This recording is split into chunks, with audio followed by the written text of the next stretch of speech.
Oh, man. You think he's going to come after me? No. No, he's not, man. I'm on a KLR. They don't pay attention to you.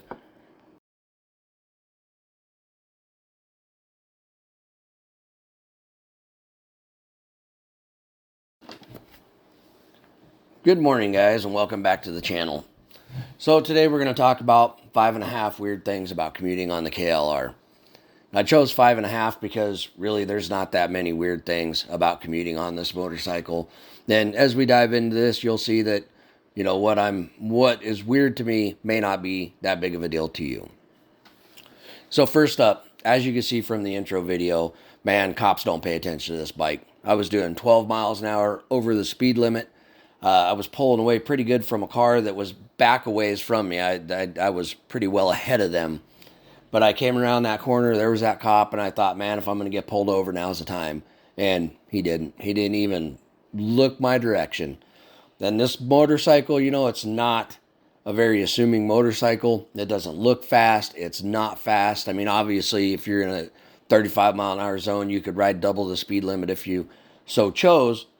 But unless you are acting absolutely stupid on this bike, the cops don't care. The other morning, I had a state trooper in front of me. It was dark out, and I come up on him, and I was riding his ass. He didn't look like a state trooper. He was in just a pickup truck, and he turned on his lights to get me to back off, and then he kept going. He didn't pull me over. He didn't talk to me. I didn't, nothing. And so that's just kind of the way it is with this bike. And, I do a lot of heavy on the interstate, a lot through the connector there, and they don't care, man. I pass them all the time stationary, and I'm usually passing people when I do it, and they don't even bother to look my direction. Another thing that's kind of nice, it's kind of quirky but kind of nice, is the headlight on this bike.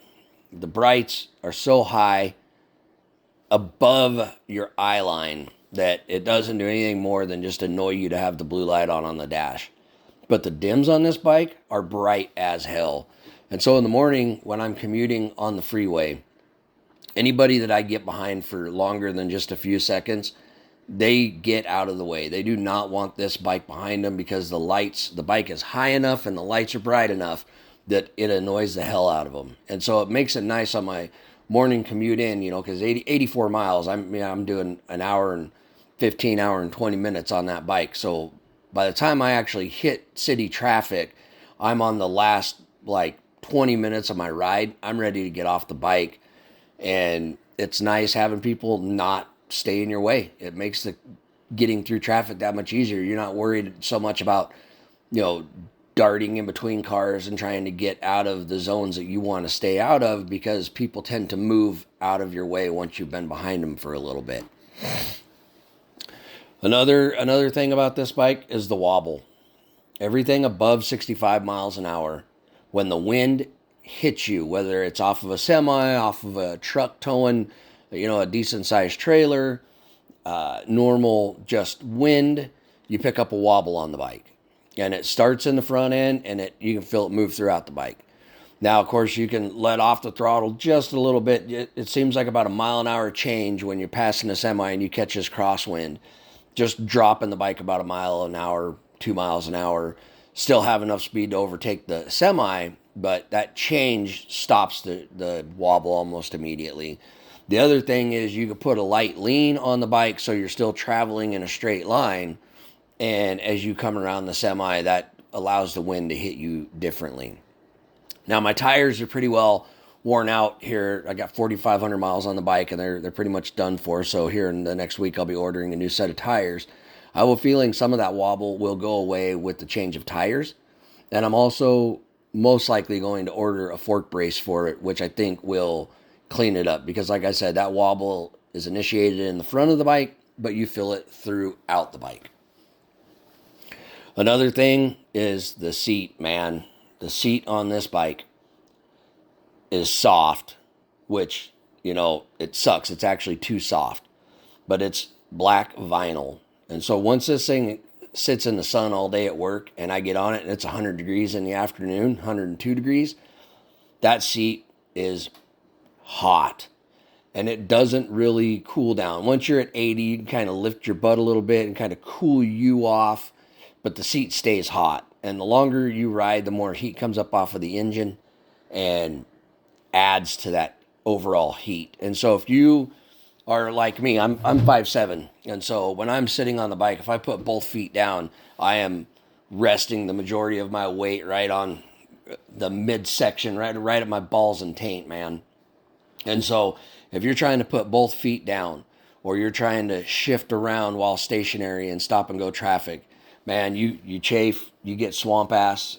I mean, being able to ride and put one foot down, that's the way to go. That'll save your sack literally in the stop and go traffic. And so that's something that you really, really need to think about. The other thing with the bike is depending on where you ride, you're going to have two different motorcycles. In the morning here in the high desert, we're usually right around 60 to 65 degrees. So in the morning when I've got cold air coming into that bike, I have all available 40 horsepower. It's less vibey. It feels more powerful than it really is and more nimble than it really is. Now in the afternoon, when it's 102 degrees out and that bike's been sitting in the sun and I get on it, all that hot air coming into the bike feels like I've got 30 horsepower and it's twice as vibey. So if you live in a very hot climate or a very cool climate, is going to affect how you feel about the bike entirely. You know, if I was on the Oregon coast where most days are 50 to 70 between morning and evening, and then maybe 70 to 90 at the most in the heat of summer, depending on what part of the coast you're on, the bike is going to feel super nimble, nice bike. You live in Arizona where it averages in the hundreds, you know, by 10 o'clock in the morning, the bike is not going to be as responsive as it is in other climates. So it's just something to keep in mind. Obviously, I ride it every day. I've put 4,500 miles on it in the 6 going on 7 weeks I've owned the bike. So it's definitely manageable. You can live with the vibey effect off the motorcycle. I'm just saying that it's there. And there's obviously things you could do. You could change out the seat.